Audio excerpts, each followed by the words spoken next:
I got everything I thought I wanted, and lost the man who truly loved me. Let's talk about who I used to be. For 6 years, I was happy. Or at least, I thought I was. His name was Aaron. My fiancé. We met in college. He offered me his sweatshirt during a cold night in the library, and never really left my side after that. I was never thin. I had curves, softness, and weight I carried through childhood and into adulthood. But he never minded. Not once. He loved me exactly as I was. And I loved how safe that felt. The spark of hope. It started with a friend suggesting a gym class. "It'll be fun," she said. "Just for energy." And it was. At first. Then the weight began to drop. And suddenly, people saw me differently. I wasn't used to eyes lingering. Compliments. Flirting. Validation felt like a drug I didn't know I was addicted to. Aaron was supportive. Told me I looked beautiful before, during, and after.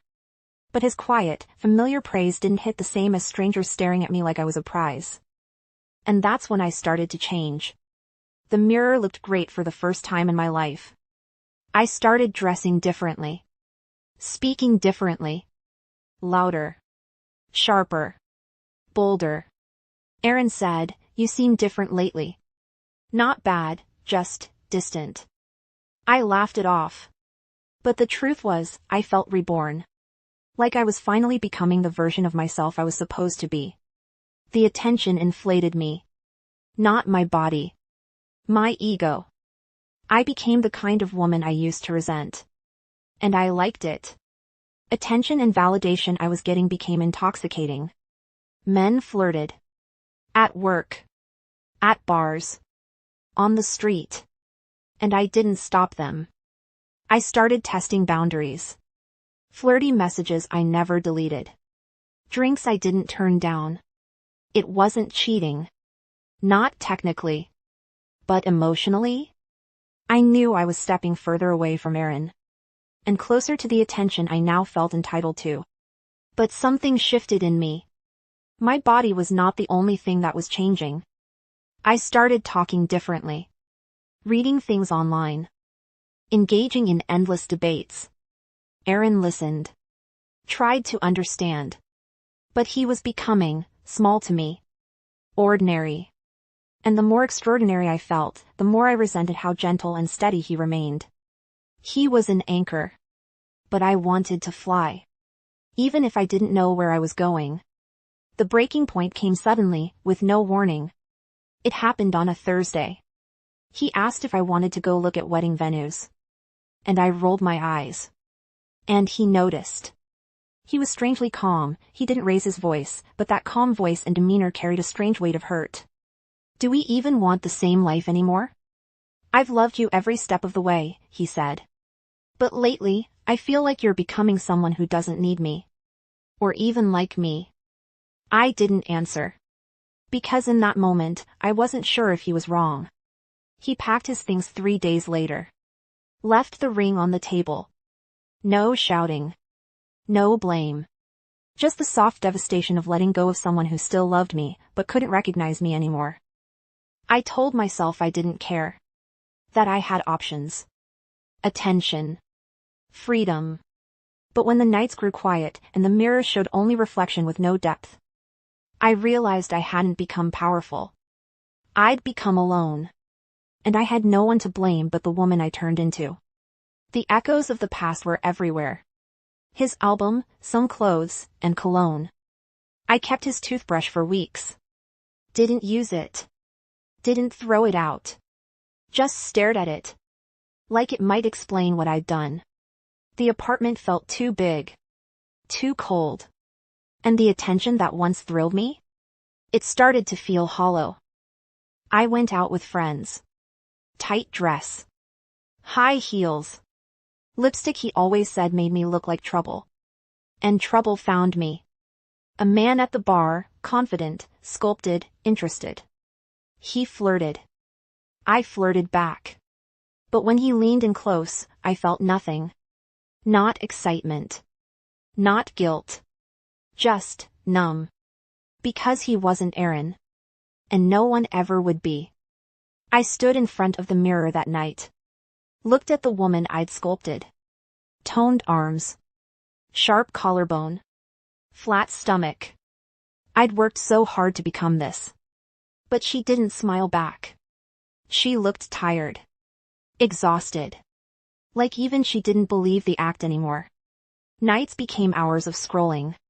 Endless reels of women who looked like me, or how I wanted to look. Empowered. Loud. Untouchable. They preached independence, detachment, self-love above all. I repeated their lines. Adopted their mantras. But every affirmation echoed into a room still filled with Aaron's absence. The strength I performed online dissolved the moment the screen went dark. I ran into him. At a bookstore, of all places. He looked peaceful. Healthy. Holding a paperback and a cup of tea. He smiled, polite but distant. "How are you?" "Good," I lied. We didn't talk long. But I caught the flash of pain in his eyes when I laughed a little too loud. Like I was performing happiness. And maybe I was. I sent him a message that night. Just a simple, "Thinking about you. Hope you're okay." He didn't reply. He'd always replied before. And the silence now spoke louder than anything he ever said. A friend told me I sounded angry lately. That I dismissed kindness. Mocked softness. Recoiled from vulnerability. I shrugged it off. But her words stuck. Because the truth is, Aaron once told me something similar. Where did the girl I fell in love with go? And I didn't have an answer then. Still don't. I found an old photo of us. Him in flannel. Me in sweats. No makeup. Cuddled on the couch. We looked stupidly happy. There was a time I hated that photo, thought I looked fat. Now? I miss her. I miss the girl in that photo. And the man who made her feel like she didn't need to be anything more. One night, I told my reflection the truth. I miss him. Not just Aaron. But the version of myself that existed when I was with him. The girl who didn't chase admiration. Who didn't confuse being wanted with being loved. I whispered the words, ashamed of how long it took me to say them. I found it in the drawer, the one I'd been avoiding. The engagement ring. It still sparkled. Still fit. But now, it mocked me. Because it wasn't just a symbol of what we were. It was proof of what I destroyed. I wrote him a letter. Apologizing. Explaining. Pouring everything out, the pressure, the fear, the craving for more, and how it left me with less. I didn't mail it. Because he'd already moved on. And I couldn't ask him to reopen a wound he worked so hard to close. But writing it mattered. Because for the first time, I was honest. With myself. His favorite song played at a cafe. It used to annoy me. He played it too often. Now, I sat still, letting it play out. I remembered him humming while doing dishes. Singing off-key in the car. I smiled. And that smile didn't hurt. Because love, even when lost, doesn't have to stay bitter. Sometimes, it just becomes softer. I looked in the mirror again. Really looked. I was still beautiful. Not because of the muscles or the makeup or the new clothes. But because I was finally seeing the whole of me, flaws, regrets, growth. She wasn't perfect. But she was real.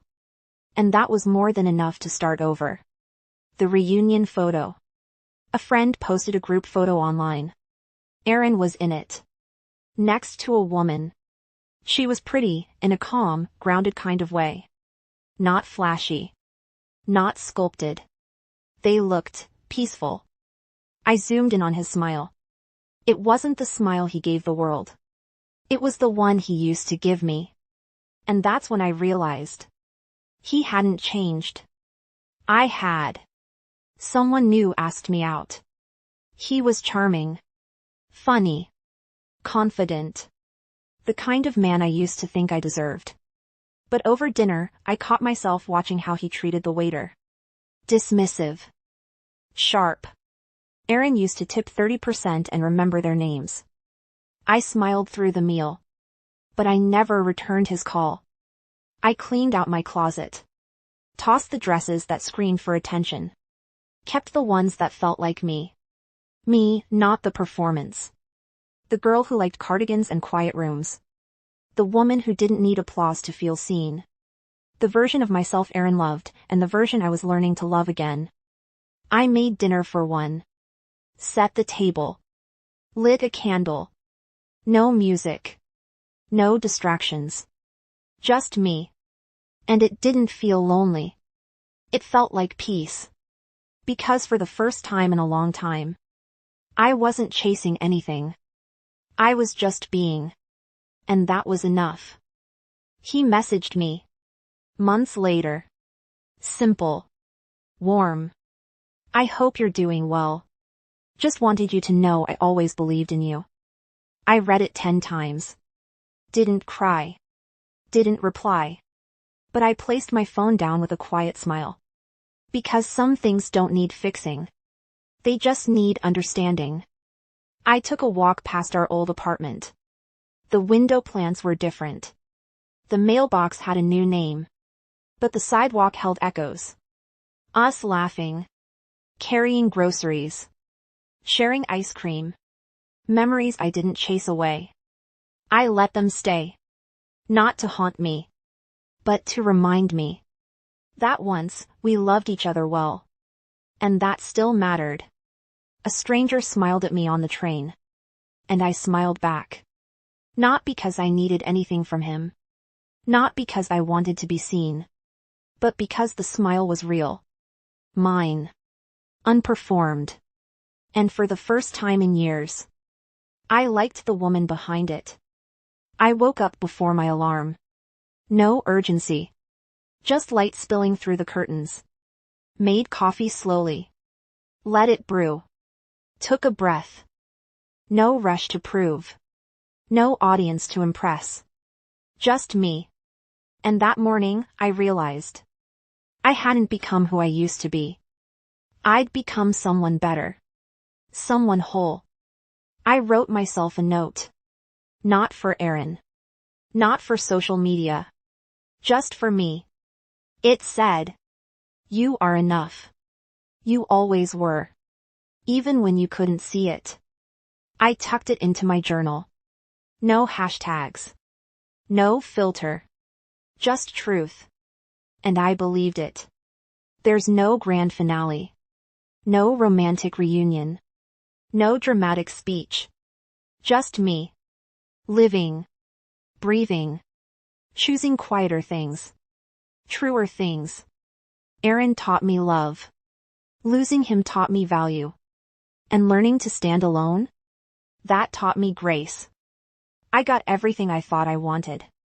Then I lost everything I actually needed. But piece by piece, I found myself again. And maybe, just maybe, that was the point all along. Thank you for listening. If this story moved you, consider subscribing for more emotional, true-style stories like this one. Every week, we share new moments of heartbreak, healing, and the quiet strength behind second chances.